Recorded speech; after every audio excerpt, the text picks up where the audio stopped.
Assalamualaikum warahmatullahi wabarakatuh. Shalom, Om Swastiastu, Namo Buddhaya, Salam Bangor. Lagi dan lagi hashtag fans timnas ya. Akhirnya Patrick Kluivert nama yang keluar sebagai salah satu pelatih terbaru teranyar untuk menggantikan Coach Sintayong. Dan ya gue nih nge-recordnya di tanggal 11, baru aja Patrick Kluivert ini landing di Jakarta. Lagi dan lagi gue menekankan bukan konten ekspor sebagai pandit atau apa, pure fans timnas, oke? Dan juga langsung to the point, gue lebih ke arah bukan masalah Patrick Kluivert, track record apa segala macem, apapun itu, siapapun itu sebenarnya memang kita harus dukung karena momentum banget untuk ke depan 4 match yang tersisa, jadi nggak perlu menghujat dan kita akan memprediksi bagaimana Patrick Kluivert untuk mempersiapkan starter line up di 2 bulan yang akan datang karena nggak ada break, international break nggak ada. So ini bakal menjadi PR yang berat sih menurut gue untuk tim kepelatihan dari timnas Indonesia. Ya gue sih kalau mungkin dari kacamata awam mungkin meraba-raba ya, tapi mereka pasti akan bekerja keras untuk melihat klip bagaimana performa di awal tahun dari masing-masing player di liganya masing-masing, kayak Sandy Walsh di Belgia, kemudian juga ada beberapa pemain di Eredivisie, kemudian juga mungkin liga lokal kita Liga 1, beberapa pemain kayak Rizky Ridho dan sebagainya, dan beberapa pemain abroad yang lainnya seperti Marcelino juga di Oxford. Ini bakal menjadi PR yang berat pastinya untuk mereka, tetapi untuk tahu bagaimananya ya cara kerja mereka mungkin tiap hari, mungkin bisa sehari 12 jam kerja lebih sampai 18 jam, sisanya 6 jam tidur. Karena 2 bulan itu buat gue mepet. Yang menjadi tanda tanya adalah bagaimana mengumpulkan mereka sebelum nanti match melawan Australia. Ya gue tahu sih memang nanti ada TC, tapi cukup atau enggak ya? TC-nya biasanya sih 2 minggu ya menjelang international match ya. Tapi mungkin bisa lebih atau gimana, kita lihat aja nanti TC-nya. Tapi gue mungkin di sini bakal menerka-nerka, mengira-ngira, memprediksi starter line up timnas kita melawan Australia. Oke, yang perlu digarisbawahi adalah yang pertama, Justin Hubner dan juga Ragnar Orotmangun tidak akan bisa bermain karena 2 kali kartu kuning yang akumulasi, jadi bakal absen di Australia nanti. Dan ada nama baru tapi jangan khawatir. Dari Pak Erick Thohir udah nge-spill, Oleh Romini fix, kemudian juga Jairo Ridwold. Ketika ada nama Patrick Kluivert yang bakal menjadi kepala pelatih, dia langsung oke, dan ada chance katanya bisa nanti main di Australia. Tapi nama-nama lain juga kayak katanya Emil Audero juga bakal main sebagai pelapis dari Martin Pes. Jadi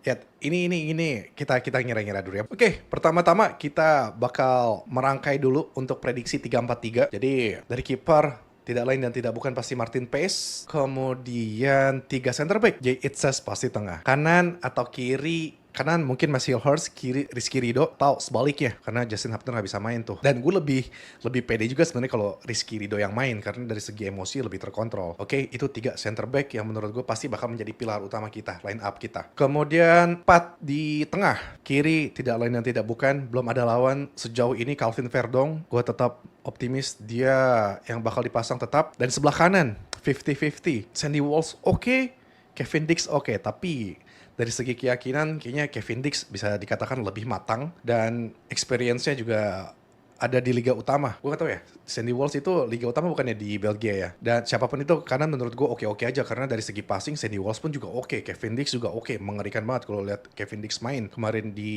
pertama kali di GBK. Dan di tengah tentu tidak lain dan tidak bukan Profesor Tom Haye, dan satu lagi 50-50 juga. Kalau memang Jairo Ridwold bisa bermain, gue tentu Jairo mungkin ya yang lebih matang ya dari segi experience. Dan Ivar Jenner tidak jelek juga, hanya saja masih muda, mungkin tidak sematang mungkin dari Jairo Ridwold experience-nya. So, Ivar Jenner di bangku cadangan, Jairo Ridwold bisa lebih masuk untuk starter line up. Insya Allah kalau bisa, kalau nggak bisa, ya Ivar Jenner it's okay, no problem. Nah, 3 di depan nih. Wah Haji, kena kartu kuning tadi udah dikatakan. Berarti bisa diisi free roll lah, Marcelino. Dan ya ini antara 3 depan atau 1-2 ya. Kalau saya emang 1-2 juga oke aja Marcelino. Kemudian juga 2 nama lagi, Oleh Romini katanya sih udah bisa main ya. Nanti saat melawan Australia, dan Eliano Reinders. Gue rasa ini tetap yang menjadi terbaik ya kalau dari lihat beberapa klip highlight, walaupun memang tidak menjamin ya highlight tersebut ya, tapi gue ngerasa Eredivisie bukan kaleng-kaleng lah. Eliano mestinya bisa dijadikan starter line up nanti. Terus nama bangku cadangan mungkin ada Emil Audero yang katanya juga nanti bakal menjadi pelapis dan udah mau juga masuk ke timnas. Ada nama Jairo, ada nama siapa lagi, Shane Patinama. Terus dari center back kita ada Jordi Amat lah, pastilah Jordi Amat ini dibutuhkan juga untuk tenaganya di menit-menit akhir, walaupun ya ada beberapa kali blunder. Yang lain nama siapa lagi? Sandy Walsh, terus kemudian ada nama yang butuh satu lagi ya biasanya ya, Cahya Supriyadi sih gue lebih GG Cahya Supriyadi. Terus nama pengganti di lini depan ada Yaakob Sayuri ya. Terus siapa lagi guys? Malik Rizaldi gue rasa juga sangat baik untuk dimainkan. Dan satu lagi mungkin Victor Detan sebagai pembuka ruang di depan. Ini 3-4-3 dan line up pelapisnya yang dibawa dari versi gue. Oke, gimana kalau main 4-3-3? Coba kita pikirkan untuk bermain 4-3-3. Pertama Paes dulu pasti,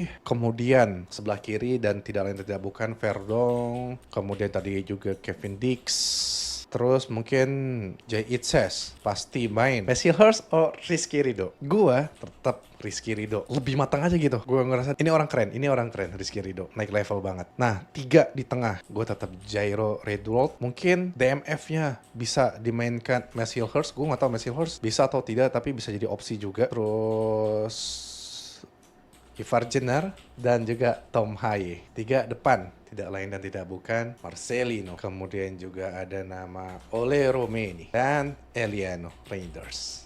Kayaknya ini dream team lah ya untuk sejauh ini. Gue ngerasa ini lawan Australia bahkan bukan seri, bisa dikatakan menang juga nanti karena faktor rumput yang memang juga cukup oke di sana ya. Dan udah sekelas Eropa juga, jadi pemain-pemain kita yang abroad di Europe, di Eropa sana kayaknya bisa lebih wah lagi gaya mainnya, dan mudah-mudahan bola juga bergurihnya lebih enak untuk kita tonton. So, apa pendapat kalian tentang persiapan dari Patrick Kluivert dan juga bagaimana starting line up untuk kalian? Coba possibility-nya tulis di komen di bawah ini. Segitu aja konten gue untuk bagaimana Patrick Kluivert melakukan set line up, dan juga selamat bekerja untuk Dani Lanzat ya, dan juga Alex Pastor sebagai partner dari Patrick Kluivert. Segitu aja. Thank you dan sampai jumpa di next content. See you guys.